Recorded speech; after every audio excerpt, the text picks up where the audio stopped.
ரெண்டு விஷயம் புரிஞ்சுங்க. உங்களுடைய ஆசையை பேசிக் கொண்டிருக்கிறீர்கள். அது நான் குறைக்கிறது இல்ல நியாயத்தை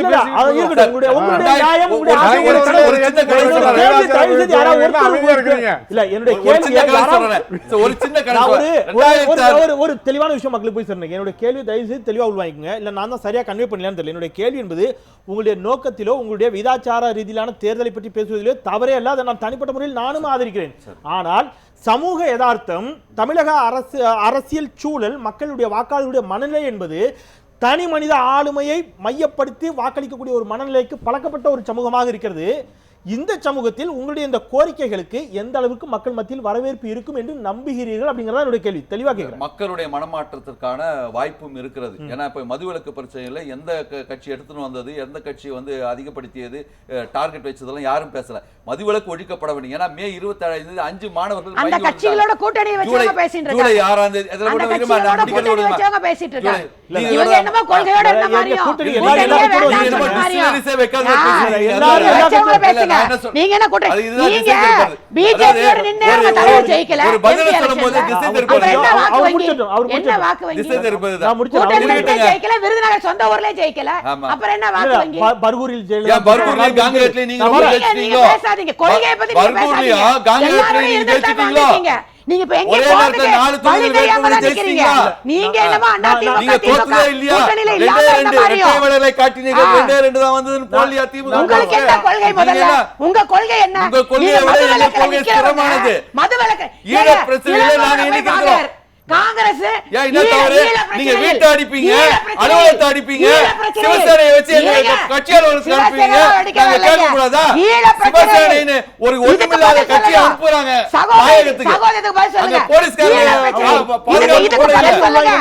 இதுக்கு பதில் சொல்லுங்க. ஈழ பிரச்சனையில் தமிழருக்கு துரோகம் செய்தது திமுக கருணாநிதியும் காங்கிரஸ். அந்த பிரச்சனையா வந்தது? மதுவிலக்கு பிரச்சனையா போராடிட்டு ஒட்டத்தலைக்கும் முழங்காலுக்கும் பிடிச்சு போடுறாங்க. இது மதுவிலக்கு பிரச்சனையா நடந்த போராட்டம் ஈழ பிரச்சனையா மதுவிலக்கு பிரச்சனையா? அந்த மதுவிலக்கு அகற்றாத கட்சிகளோட ஏன் வந்தீங்க? எதுக்கு கூட்டணி வச்சீங்க? கொள்கையோட நிக்க வேண்டியதானே? எங்களுக்கு தேவையில்லை கூட்டணி நிக்க வேண்டியதானே? ரெண்டு விஷயம். கேள்வி அதுவல்ல. இவங்க சம்பந்தமா பேசுறாங்க. ஏதோ பேசணுன்றதுக்காக சம்பந்தம் எல்லாம் பேசிட்டு என்னன்றது எங்களுக்கு தெரியும். 10 வருஷத்துக்கு முன்னாடி உங்க கொள்கை என்ன, இன்னைக்கு என்ன கொள்கை? 10 வருஷத்துக்கு முன்னாடி நீங்க அம்மா பத்தி என்ன பேசுறீங்க, இப்ப என்ன பேசுறீங்கன்னு எங்களுக்கு தெரியும். நாங்க பட்டியல் போட்டு வச்சுக்கிறோம், புத்தக வெளியிட போறோம். இன்னைக்கு எங்க கிட்ட போய் இன்னைக்கு எங்களை வசைபாடி கொண்டிருக்காங்க. என்ன பேசுறாங்க அம்மா பத்தி புத்தகம் போட போறோம்.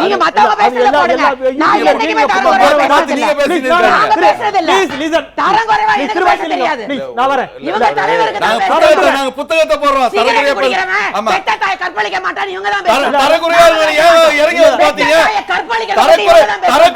நீங்க கத்தி பேசாத விட தரக்குறையா இருக்க பாத்தீங்க. என்ன அவசியம் வந்தது? உங்களுக்கு தெரியாது. சென்னாரெட்டி கைய புடிச்சு தெரியாது. உதிர்ந்து போன மயிறு நெடுஞ்செழியனை பத்தி பேசுறது தெரியாது. மனித பண்பு நெடுஞ்செழியனை உதிர்ந்து போன மயிறுன்னு சொல்றாங்க.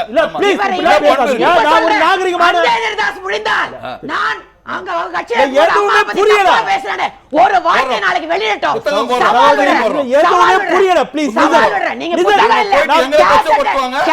போடுங்க, கவலை பண்ணல. நான் என்ன பேசுறேன்னு எனக்கு தெரியும். எனக்கு தெரியும்.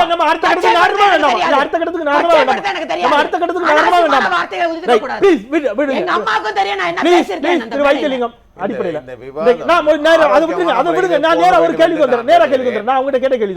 தனி மனித தலைமைகளை முன்னிறுத்தி தேர்தல் சந்திக்கப்படக்கூடிய ஒரு சமூகமாக தமிழ் சமூகமும் இந்திய சமூகமும் கூட அதற்கு பழக்கப்படுத்தப்பட்டு விட்டது. அன்புமணி ராமதாஸ் அவர்கள் தான் முதலமைச்சர் என்று பாமக அறிவித்துதான் தேர்தலை சந்திக்கிறது.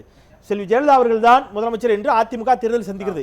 இது சரி தவறு என்பது ஒரு பெரிய வாதம். நான் திருப்பி சொல்றேன், பெர்சனலா கேட்டா இது தவறு என்பதுதான் என்னுடைய தனிப்பட்ட கருத்தும் கூட. ஆனால் திமுகவில் அது போன்ற ஒரு நிர்பந்தம் கொடுக்கப்படுகிறது. யார் முதலமைச்சர் அப்படின்னு கேட்கின்ற பொழுது ஆமாம், எங்களுடைய தலைவர் திரு கருணாநிதி அவர்கள்தான் முதலமைச்சர் என்று இன்னமும் உறுதியாக சொல்ல முடியாத நிலையும் அவசியம் இல்ல. ஏங்கிறதா சிக்கல். ஸ்டாலினா திரு கருணாநிதியா என்ற கேள்விக்கு இன்று வரை இந்த 2 பேரில் யார் என்பதை ஏன் சொல்ல தயக்கம் திமுக? நீங்க கேட்கணுங்கிறதுக்காக நாங்க இன்னைக்கு பதில் சொல்லணும்னு அவசியம் இல்ல. எப்போ என்ன பதில எப்படி சொல்லணும்னு நாங்க தீர்மானிக்கணும். போன தேர்தல் வரைக்கும் சொன்னீங்களா இல்லையா? ஊடகங்கள் சொல்ல முடியாது, நீங்க தீர்மானிக்க முடியாது. எங்களுக்கு நாங்கள் தான் எஜமானர்கள். எங்களது வியூகங்களை, எங்களது போர் தந்திரங்களை நாங்கள் தான் வகுப்போம். நீங்கள் அல்ல, எங்களது எதிரிகள் அல்ல. அதனால எப்பொழுது யார் தலைமையில் எப்படி என்ற வியூகத்தை எல்லாம் இப்பொழுது விவரிக்க முடியாது. அதனால் தேவை வரும்போது நாங்கள் வெளிப்படுத்துவோம். நாம் இப்ப எடுத்திருக்கிற விவாதம் கூட்டணி ஆட்சி சம்பந்தமாக நண்பர், அதுதான் கொஞ்சம் ஆரோக்கியமா கொண்டு போக நல்லா நினைச்சேன். அதுதான் இப்ப நம்ம தனிப்பட்ட முறையில் யாருக்கும் நம்ம வந்து உருண்ட அவசியம் இல்லை. எங்களுடைய நிலைப்பாடு, சில கூட்டணி கட்சிகள், சில நண்பர்கள் கூட்டணி கட்சி நான் மாநாடு விடுதலை சேர்த்து நடத்துறாரு. எங்களுக்கு இப்பொழுது நிலைப்பாடு என்னன்னா, நாங்க அந்த கோரிக்கையை ஏற்றுக்கொள்ளவும் இல்லை, நிராகரிக்கவும் இல்லை. இது ரெண்டையும் பதிவு பண்றேன். கூட்டாட்சி கொஞ்சம் முடிவு நான் வந்து அவரது கோரிக்கையை ஏற்றுக்கொள்ளவும் இல்லை, நிராகரிக்கவும் இல்லை. ஏன்னா அப்பொழுது எங்களுக்கு நாங்கள் வந்து சென்ற ஆட்சி காலத்தில் காங்கிரஸ் ஆதரவோடு கூட இப்ப இன்னைக்கு 2 பேர் தான் மெயினா நாங்க நினைக்கிறோம். காங்கிரஸ் இளங்கோன்னு சொல்லிட்டு இருக்காரு, அகில இந்திய தலைமையுடைய மாநில தலைமை இவர் தீர்மானிக்கும் இடத்தில் எந்த அகில இந்திய கட்சியுடைய மாநில தலைமை இருந்ததில்லை, இருக்க போவதும் இல்லை. அதனால நாங்கள் தேசிய தலைமையுடன் நாங்கள் எங்களுடைய கழக தலைவர் பேசிக் கொள்வார். அது இவர்கள் இதுவரை ஒரு கேள்வி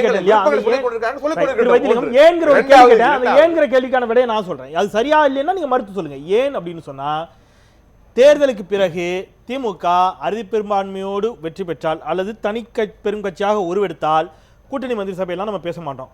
அல்லது யாருடைய தயவோடு ஆட்சி அமைக்கக்கூடிய சூழல் ஒருவேளை ஏற்பட்டால் அன்றைக்கு சமரசத்தில் ஈடுபடும். அதான் 7 காலம். உங்களுக்கு முன்னமே சொன்னேன், தளபதியும் கலைஞரும் தெளிந்த மனதோடு இருக்கிறார்கள். எவருடைய நான் முன்பு 2 கருத்தை வலுவாக பதிவு செய்ய முறை, எந்த கருத்தையும் நாங்கள் நிராகரிக்கவும் இல்லை, ஏற்றுக்கொள்ளவும் இல்லை. காலம் வரும்போது அதை கனிவோடு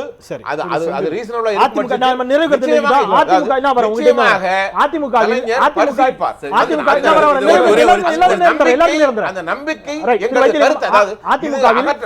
ஜெயலலிதா அவர்களை தவிர வேண்டிய ஆட்சி என்பதில் உடன்படுபவர்கள் கலைஞரை நம்புங்கள். இதுதான் நான் சொல்லுவேன்.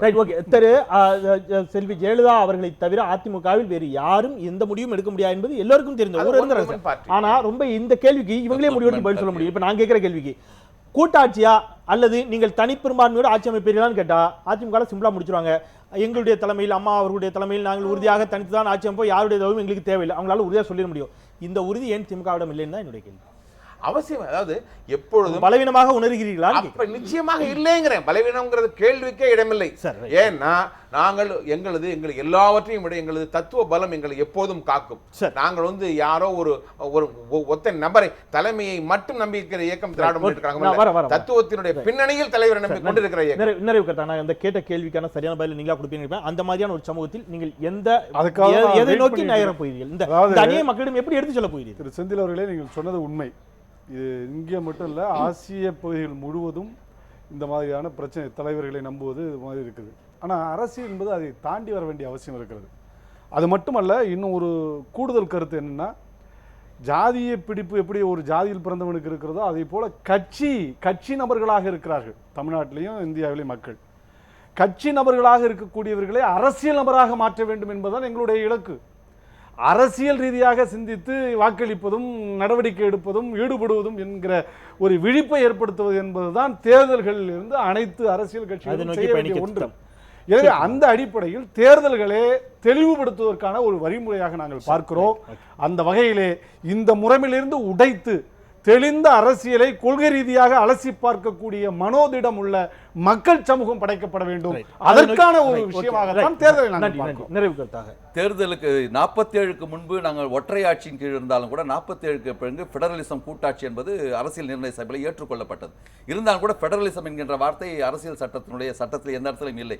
ஃபீடஸ் என்கின்ற லத்தீன் வார்த்தை இந்த நட்புணர்ச்சியின் அடிப்படையிலே ஒத்த கருத்துடைய கட்சிகளை எல்லாம் சேர்த்து இஷ்யூ பேஸ்ட் பாலிடிக்ஸ் தான் சேர்த்துக்கொள்ள வேண்டும். அண்ணன் சொன்னது எனக்கு ஒரு முரண்பாடு இருக்குது. ஏன்னா திமுகவுடைய 50 முழக்கங்களிலே ஒன்று மத்தியிலே கூட்டாட்சி, மாநில சுயாட்சி. இவர் சொல்றார், ஏற்றுக்கொள்ளவும் இல்லை நிராகரிக்கவும் இல்லை என்று அவருக்கு நான் விட்டு விடுகிறேன். ஆக அந்த அடிப்படையிலே குறைந்தபட்ச செயல் திட்டத்தின் அடிப்படையிலே ஒரு காமன் மினிமம் ப்ரோக்ராம் அடிப்படையிலே இந்த கூட்டாட்சி தத்துவத்தை நாங்கள் முன்னெடுத்து சொல்வோம்.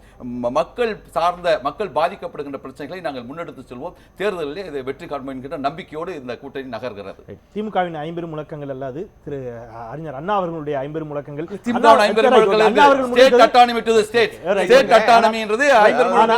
இந்த அண்ணாவின் முழக்கங்கள் 5 முழக்கங்களையும் எனக்கு தெரிந்து கடந்த சில மாதங்களுக்கு முன்பு வரை ஆதரித்தவர் தான் திரு வைகோ அவர்கள். இதில் எதுவுமே அவர் மாறுபடவில்லை அப்படின்னு நான் நம்புறேன். கூட்டாட்சி தத்துவத்தை நாங்க ஆதரிக்கிறோமே, கூட்டாட்சி தத்துவத்தை ஆதரிக்கிறோம். எங்களை பொறுத்த வரைக்கும் தெளிவான நடந்துட்டு இருக்கோம். நிச்சயமாக தனி பெரும்பான்மையோடு அனைத்து இந்த அண்ணா திராவிட முன்னேற்ற கழகம் ஆட்சிக்கு வரத்தான் போகிறது. அதில் எந்த மாற்று மக்கள் கூட்டணியில் நாங்கள் இருக்கிறோம். அரசியல் கூட்டணியை பற்றி எங்கள் அம்மா முடிவு செய்வார். நீங்க சொன்னதுதான் இது வந்து சிங்கிள் பர்சன் பார்ட்டி. எங்கள் அம்மாவுடைய முடிவு எங்களுடைய முடிவு. அவர் எடுக்கும் முடிவு என்றைக்குமே நல்ல முடிவாக மக்களுக்கு நன்மை செய்யும் முடிவாக இருக்கும். அதனால எங்களுக்கு மாற்று கருத்து கிடையாது. ஒரு வாதத்துக்கு சொல்றேன், ஒருவேளை திமுகவோட கூட்டணி சேரணும்னு சொன்னா கூட நீங்க ஏத்துப்பீங்க போல இருக்குது. இந்த எங்கள் அம்மா என்ன சொன்னாலும் நாங்கள் ஏற்றுக்கொள்வோம். நம்ம நிறைவு செய்யலாம். இந்த அளவிலே நிறைவு செய்யலாம். 4 பேரும் தொடர்ச்சியான பணிகளுக்கு மத்தியில் எங்களுடைய நன்றிகள், மிக்க நன்றி. நெஞ்சார்ந்த நன்றிகள். நிறைவு செய்வோம். நாம் கூட்டாட்சி என்பது உள்ளபடியே பல விடயங்களில் வரவேற்கப்படக்கூடிய ஒன்றாகத்தான் பல அறிஞர்களாலும் ஆளுமைகளாலும் அரசியல் மேதைகளாலும் பார்க்கப்படுகிறது. காரணம், ஒற்றை தலைமை, ஒரு ஒற்றை கருத்து என்று இருக்கின்ற பொழுது எந்த நெருக்கடியும் இல்லாமல் அங்கே முறைகேடுகளுக்கான வாய்ப்புகள் ஏற்பட்டுவிடக் கூடும் என்பது அவருடைய வாதமாக இருக்கிறது. ஆனால் மக்கள் தனி மனித ஆளுமையின் மீதான ஈர்ப்போடே வாக்களித்துக் கொண்டிருக்கக்கூடிய ஒரு சமூகமாக தமிழ் சமூகம் இன்றளவும் திகழ்ந்து கொண்டிருக்கிறது. இந்த சமூக நிலையில், இந்த மக்கள் மனநிலை இவ்வாறு இருக்கக்கூடிய நிலையில் இந்த அணி, மாற்று அணி கூட்டாட்சி என்பது எந்த அளவிற்கு சாத்தியமாக போகிறது என்பதை இன்னும் சில மாதங்களில் தேர்தல் முடிவுகள் நமக்கு உணர்த்திவிடும். காத்திருப்போம் அதுவரை. இந்த அளவிலே நிறைவு செய்கின்றேன். மறந்து கொண்டே இருப்பது மக்களின் இயல்பு. அதை மீண்டும் மீண்டும் நினைவுபடுத்திக் கொண்டே இருப்பது எனதமை. அந்த வகையிலே நாளை நினைவுபடுத்துகிறேன். நாளை உங்களோடு சிறப்பு கேள்வி நேரத்தில் உங்களின் கேள்விகளுக்கு நேரலையில் பதிலளிக்க நம்மோடு இணைகிறார் திரு விஜய டி ராஜேந்தர் அவர்கள். அவர் உங்களின் கேள்விகளுக்கு நேரலில் பதிலளிக்க நம்மோடு இணைவதாக கூறியிருக்கிறார். இந்த அளவிலே நாம் நிறைவு செய்யலாம். அடுத்து தொடரக்கூடியது இலங்கையிலிருந்து நம்முடைய தலைமைச் செய்தி ஆசிரியர், நிர்வாக ஆசிரியர் திரு பகவான் சிங் அவர்கள் டக்ளஸ் தேவானந்தா அவர்களோடு நடத்திய ஒரு உரையாடல் விவாதம். அது அடுத்தது தொடர இருக்கிறது. நிறைவு செய்கின்றேன் நான். நன்றி.